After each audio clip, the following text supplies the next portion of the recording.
दोस्तों, आज की इस वीडियो में हम आपको दिखाते हैं बीजेपी यानी कि भारतीय जनता पार्टी का चुनाव का घोषणा पत्र क्या है, यानी किस मुद्दे पे वो बिहार में चुनाव लड़ने वाली है और कौन कौन से पार्टी उनके सहयोग में है और किसके साथ गठबंधन करने वाली है।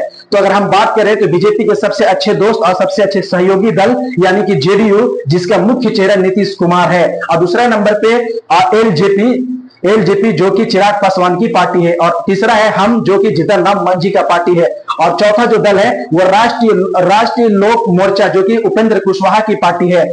इन सब ने मिलकर के बिहार में चुनाव लड़ने का बिगुल फूंक चुका है। तो दोस्तों, बीजेपी एकदम स्ट्रिक्ट प्लान बनाती है और बिहार के लोगों को क्या चाहिए उसी तरह से वो देने का प्रयास करती है। जैसे कि आपको हम एग्जांपल के तौर पे समझाते हैं। अगर बिहार में दलित वोटरों को लुभाना है तो चिराग पासवान और जीतन राम मांझी से अच्छा चेहरा कोई हो ही नहीं सकता है, और अगर बीच का जो वोटर है उसके लिए सम्राट चौधरी और उपेंद्र कुशवाहा उन वोटरों को देख लेंगे। और अगर हम बात करें कि अगर किसी को सुशासन पे, पढ़ाई लिखाई पे, डेवलपमेंट पे वोट देना है तो वो नीतीश कुमार से अच्छा विकल्प नहीं हो सकता, क्योंकि नीतीश कुमार बिहार में बहुत अच्छे काम किए हैं। और अगर किसी को मंदिर, मस्जिद, कश्मीर, हिंदू मुस्लिम पे वोट करना है तो भारतीय जनता पार्टी से अच्छा विकल्प हो ही नहीं सकता। प्लान बना है वो अपने पार्टी को जिताने के लिए, भारतीय जनता पार्टी ने ये मास्टर स्ट्रोक प्लान बनाया है। लेकिन अगर हम जनता के लिए बात करें कि जनता के लिए क्या है, तो आइए हम आपको दिखाते हैं और आपको वो समझाते हैं ताकि आपके आंख खुल सके। और दोस्तों, बिहार में बात करें भारतीय जनता पार्टी का, तो सिंगल हैंडेड जो एजेंडा है वो बिहार से जंगल राज को खत्म कर देंगे, यानी कि, और इसके लिए वो कैंपेनिंग भी चला। बिहार में तुष्टिकरण का आग फैला रखा था और इनका बेटा ये भी यही करना चाहते हैं, जिसे ना हम भूले हैं ना बिहार के सब जिला जंगल राज में था हिला।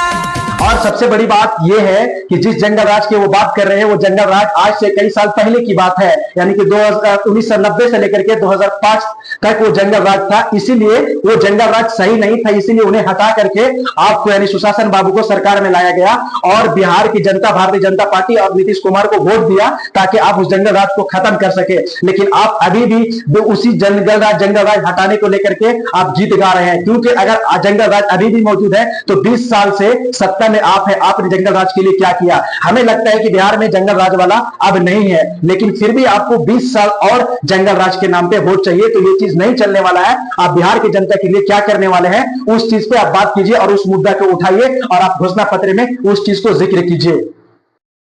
तो दोस्तों, अभी हम आपको जो दिखाए वो बिहार में बीजेपी का चुनाव लड़ने का मेन पिलर है, लेकिन कुछ ऐसा नेता है जो बिहार में उत्तर प्रदेश के तर्ज पे प्रचार कर रहे हैं और चुनाव जीतने का पूरा फुल प्लान कर रहे हैं। ऐसे नेता है जो कह रहे हैं कि बुलडोजर कांड कर दिया जाएगा, अगर कोई अपराधी किया है तो उसके घर बुलडोजर से तोड़ दिए जाएंगे। हिंदू मुस्लिम, मंदिर मस्जिद, कश्मीर, और इस तरह की वाहियात बात कर रहे हैं जिसका राजनीतिक से कोई लेना देना नहीं और राजनीतिक कोई भी फायदा होने वाला नहीं है, क्योंकि बिहार की जनता इन सब चीजों से जाग चुका है और इन सब चीजों को बहुत अच्छे से समझता है। अगर आप उत्तर प्रदेश के तर्ज पे ही बिहार में राजनीति करना चाहते हैं तो बिहार में टूरिज्म लेकर के आइए और आप उस पर खर्च कीजिए, क्योंकि आपके पास भी इतना बड़ा बड़ा प्राचीन है। अगर आप उस पर खर्च करते हैं तो बिहार का काया बदल सकता है उससे। लेकिन आप ये सब नहीं करेंगे, इन सब मुद्दों पे बात नहीं करेंगे। आप बात करेंगे हिंदू मुस्लिम, मंदिर मस्जिद, आप बात करेंगे पहलगाम टेररिज्म,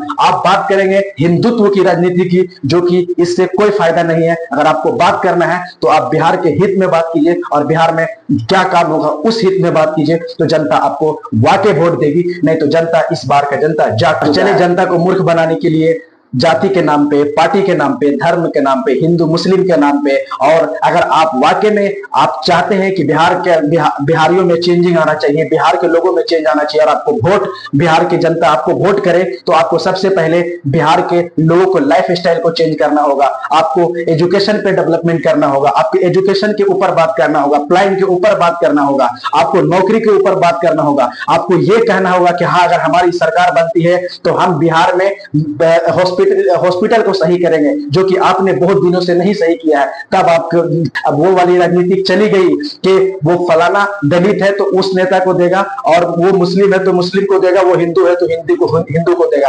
अब बात सिर्फ इस बात पे होगी कि आप बिहार में क्या कर सकते हैं। अगर कोई भी आते हैं आपके पास वोट मांगने के लिए नेताजी, तो आप नेताजी से ये मत पूछिए कि हमें 5 केजी राशन नहीं मिल रहा है, या हमें मिल रहा है तो 5 केजी जगह पे और ज्यादा मिलना चाहिए, या हमारा राशन कार्ड नहीं बना है, हमारी रोड नहीं बनी है। इन सब मुद्दों को उठाने से कोई फायदा नहीं है। आपको पूछना है तो सिर्फ पलायन के ऊपर पूछिए। आप ये पूछिए कि बिहार में कितने डिफेंस कॉरिडोर बने हैं, आप ये पूछिए कि बिहार में कितने सेमीकंडक्टर पार्क हैं, क्योंकि एक्चुअल में ये ऐसा मुद्दा है, ये ऐसा डेवलपमेंट है जिससे हमारा पलायन रुकेगा और लाखों रोजगार बिहार में मिल सकता है। आप ये पूछिए कि बिहार में कितने PSU है, आप ये पूछिए कि बिहार में कितने नवरत्न कंपनियां हैं, आप ये पूछिए कि बिहार में कितने टेक्सटाइल पार्क है, आपने क्या किया काम हमारे बिहार के लिए। तो आप ये पूछिए कि बिहार में इंटरनेशनल एयरपोर्ट कितना है, क्योंकि एक्चुअल में ये डेवलपमेंट होता है और इससे लाइफ स्टाइल बदल सकता है, इससे लोगों के अंदर चेंजिंग आ सकती है। ये नहीं होता है कि 200 यूनिट बिजली फ्री दे दिए तो उससे हमारे लाइफ में चेंजिंग आ जाएगा। हम बिजली परचेस कर सकते हैं, हमारे बिहार के लोग परचेस कर सकते हैं। अगर आप बिहारियों के लिए कुछ कर सकते हैं तो उनके पलायन पे आप बात कीजिए। आप बिहार लोगों के लिए, अगर बिहार की जनता के लिए कुछ कर सकते हैं